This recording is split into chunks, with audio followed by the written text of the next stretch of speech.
Under two things. One is power electronics, the other one is motors and drives. And motors and drives is pretty cool because I am working on it. No, I'm just joking. Everything in this lab is pretty exciting. So I was talking about power electronics. Power electronics is a jargon for power conversion. So let's say you have, these days you talk a lot about solar power, wind power, you want to convert them for your use, right? So let's say on a typical sunny day you have solar panels, and let's say a cloud goes over the panel. This is called as partial shading. So which means that you will not be able to extract maximum power that is possible because of the partial shading. But here we have students who work on overcoming some of the limitations and trying to propose control techniques to make or let's say maximize the power that can be extracted out of the solar panel. So that's one research thing that's handled. And they also work on other high frequency techniques and so on, which has its own benefits and many things. This is a drives project. I'm working towards my PhD on this.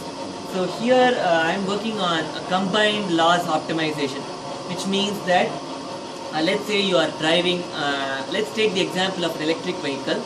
An electric vehicle has a battery and a motor, which is the heart of the system, right? Because electric vehicle depends on motors instead of internal combustion engines for its propulsion.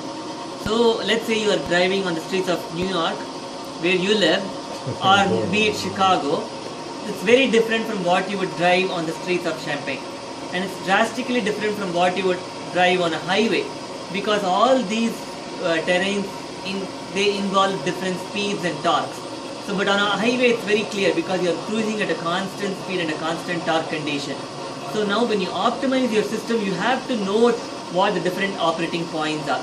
For example, this is an implementation where this is a test bed that has been created to simulate a certain system like that. Because you cannot obviously drive on the streets and take real-time parameters. We simulate that as an experiment here and then take real-time parameters, maybe not to that much of an accuracy, but to a decent level of accuracy. So this is called as a drive cycle. Here is, we have considered, you can probably come closer if you are not able to see this. This is called as extra urban drive cycle, which is neither Champaign kind nor Chicago, somewhere in between. So you see that the speed is varying quite a bit, and this keeps happening. So what we do is, we sense the speed at every operating point, and then send feedback and try to change system parameters in such a way that the losses are reduced. So what we intend to observe is the wattage. This is called as a watt meter. This measures power that is delivered to the system. So let's say you want to achieve a certain speed and torque. We would be interested in delivering that, but at the minimum value of power fed into it. So which means that you are only producing what is needed and nothing more than that. So that's the optimization that's going on here. So by this we reduce the losses that will potentially happen in the system if you don't run a loss minimization algorithm. So that would mean that the battery can be extended for a longer range.